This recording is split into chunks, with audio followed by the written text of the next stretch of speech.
আসসালামু আলাইকুম। এই যে বাংলাদেশ ওয়েস্ট ইন্ডিজের সাথে ম্যাচটা হারলো, এই ম্যাচটা কে কে দেখছেন রাত জায়গা? আমার অবশ্য রাত জাগতে হয় নাই, কারণ ওয়েস্ট ইন্ডিজ আর আমি থাকি কানাডাতে। আমাদের আসলে সময়টা অলমোস্ট সেম। 1 ঘন্টার ডিফারেন্স আছে ওয়েস্ট ইন্ডিজের সাথে আমাদের। সো আমি খেলাটার প্রথম পার্ট দেখি নাই, লাস্টের পার্ট দেখছি। কাজ ছিল, কাজের ফাঁকে ফাঁকে দেখতে পাইছি।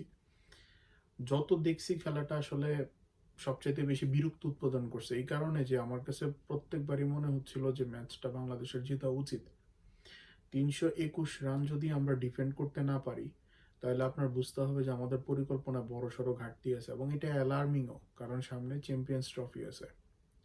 তো এই যে সামগ্রিক অবস্থা, এই অবস্থায় আসলে আম, আমার কাছে মনে হয় যে বেশ কিছু পয়েন্ট নিয়ে কথা বলা উচিত। যেমন প্রথম কথা হচ্ছে যে আমাদের টপ অর্ডার ধারাবাহিকভাবে ব্যর্থ হচ্ছে। সো বিচ্ছিন্নভাবে কোনো একদিন তানজিদ হাসান তামিম সে সব সাফল্য পাচ্ছে, তো কোনো একদিন আজকে সৌম্য সরকার পাইছে। কিন্তু কিউমুলেটিভলি যে জিনিসটা দরকার, সেই জিনিসটা কিন্তু আসলে কেউই পাচ্ছে না, এবং এটার কারণে দল সাফার করতেছে। এর বাহিরে লিটন দাস, তাকে একটা খুব গুরুত্বপূর্ণ রোলে নামানো হয় কিন্তু টপ অর্ডারে। লিটন কুমার দাস আসলে কোনো ধরনের কোনো কন্ট্রিবিউট দলের জন্য করতে পারতেছেন। আপনারা শুনলে অবাক হবেন যে 2024 সালে লিটন কুমার দাস 5 ম্যাচ খেলে 6 রান করছে ওয়ানডেতে। আপনি চিন্তা করতে পারেন যে একজন টপ অর্ডার ব্যাটসম্যানের স্কোর এটা।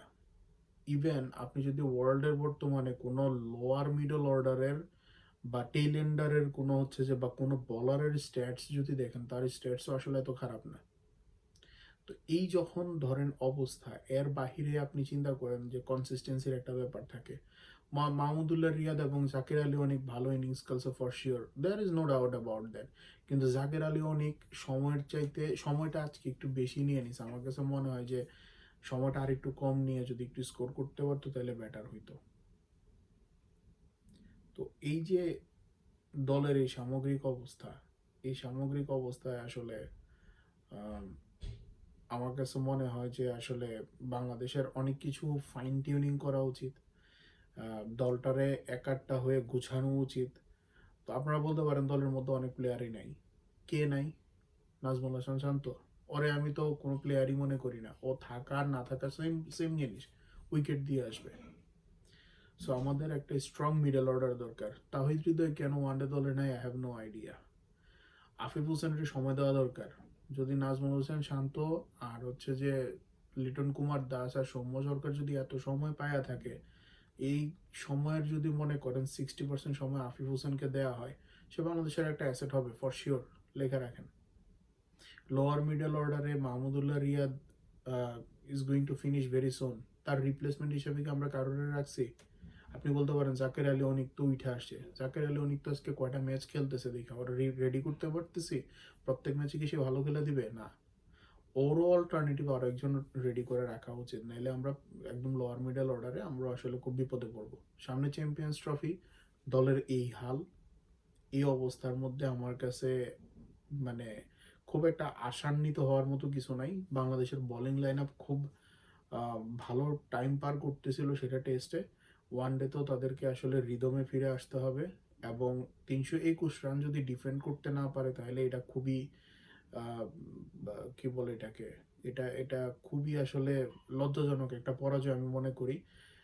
কারণ ওদের আজকে একজন প্লেয়ার আজকে মাত্র ডেবু হয়েছে, আমির নাম। তো সেই প্লেয়ারটা আজকে ডেবু হওয়ার পরে সে সেঞ্চুরি মেরে দিছে, যেটা কিনা ডেসমন্ড হেঞ্জ 1978-এর পরে সেকেন্ড কোন প্লেয়ার যে তাদের হয়ে ডেবু ম্যাচে সেঞ্চুরি করছে। এবং ওর ইনিংসটা কতটা ফ্লোলেস ছিল সেটা আসলে ওর ইনিংসটা দেখলেই বোঝা যায়।